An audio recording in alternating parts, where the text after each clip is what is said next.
जय श्री राम। स्वागत है आपका हमारे YouTube चैनल कहानियों का समूह पर। बुजुर्गों का आशीर्वाद, यही शीर्षक है हमारे आज के प्रसंग का। 75 वर्षीय ब्रजमोहन जी की पत्नी को गुजरे 1 साल हो चुका था। जिंदगी में काफी अकेलापन आ गया था। रिटायरमेंट के बाद पत्नी के साथ समय व्यतीत हो जाता था, मगर उसके जाने के बाद तो दिन मुश्किल से गुजरता था। मगर ऐसा नहीं था कि परिवार में कोई ना हो। भगवान की कृपा से भरा पूरा परिवार था।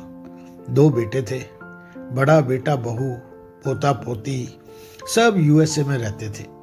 छोटा बेटा रवि एवं उसकी बहू श्रुति यहीं रहते थे। उनकी शादी को अभी 1.5 साल ही हुआ था। श्रुति एक सरकारी बैंक में बड़े ओहदे पर कार्यरत थी, जबकि रवि का अपना निजी कारोबार था। बस घर में ये ही 3 लोग थे। इनमें भी वो दोनों तो प्राय व्यस्त ही रहते थे।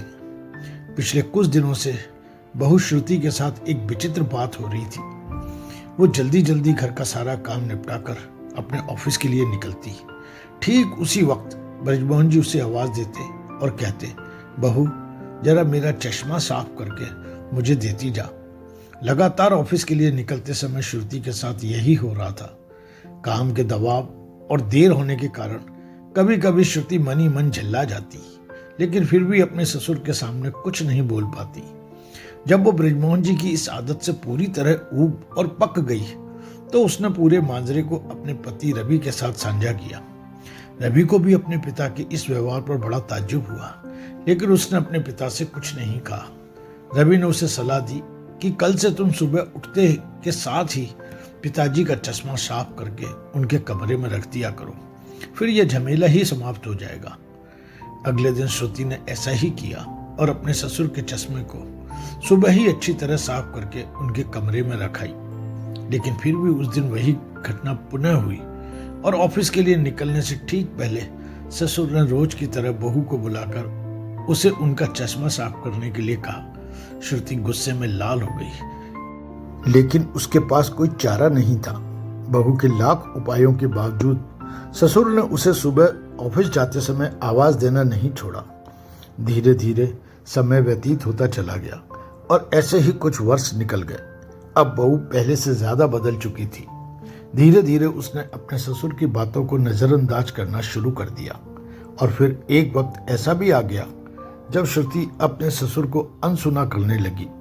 ससुर के कुछ बोलने पर वह कोई प्रतिक्रिया नहीं देती और बिल्कुल खामोशी से अपने काम में मस्त रहती। गुजरते वक्त के साथ ही एक दिन बेचारे बुजुर्ग ससुर जी भी गुजर गए, मगर समय का पहिया कहाँ रुकने वाला था। वो तो लगातार घूमता रहा और फिर एक दिन, वो छुट्टी का दिन था, अचानक बहू के मन में घर की सफाई का ख्याल आया। वो अपने घर की सफाई में जुट गई। तभी सफाई के दौरान उसे अपने मृत ससुर जी की डायरी हाथ लग गई। श्रुति ने जब अपने ससुर की डायरी को पलटना शुरू किया तो उसके एक पन्ने पर लिखा था, दिनांक 20/1/2021। आज के इस भागदौड़ और बेहद तनाव व संघर्ष भरी जिंदगी में घर से निकलते समय बच्चे अक्सर बड़े बुजुर्गों का आशीर्वाद लेना भूल जाते हैं, जबकि बुजुर्गों का यही आशीर्वाद मुश्किल समय में उनके लिए सुरक्षा और ढाल का काम करता है। बस इसीलिए जब चश्मा साफ कर मुझे देने के लिए जैसे ही तुम झुकती थी, तो मैं मन ही मन अपना हाथ तुम्हारे सिर पर रख देता था, क्योंकि मरने से पहले तुम्हारी सास ने मुझे कहा था कि बहू को सदा अपनी बेटी की तरह प्यार से रखना और उससे ये कभी भी मत महसूस होने देना कि वो अपने ससुराल में है और हम उसके माँ बाप नहीं हैं, और उसकी छोटी मोटी गलतियों को उसकी नादानी समझकर माफ कर देना। वैसे हमारा आशीर्वाद सदा तुम्हारे साथ है बेटा। डायरी पढ़कर बहू फूट फूट कर रोने लगी।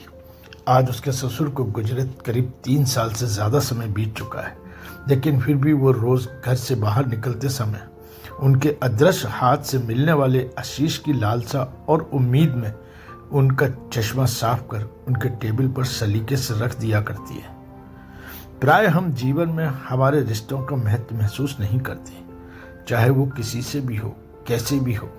और कभी कभी तो जब तक हम उन रिश्तों के भाव और मंतव्य को महसूस करके जान और समझ पाते हैं, तब तक वह रिश्ते हमसे बहुत दूर जा चुके होते हैं। इसीलिए रिश्तों के भाव और महत्व को समझें और उनको सहेज कर रखें। ये आपकी और हमारी सभी की अमूल्य अनमोल विरासत और पूंजी है। धन्यवाद फ्रेंड्स। अगर हमारा प्रसंग अच्छा लगा हो तो कृपया हमारे चैनल को लाइक एवं सब्सक्राइब जरूर करें। Thank you very much. जय श्री राम।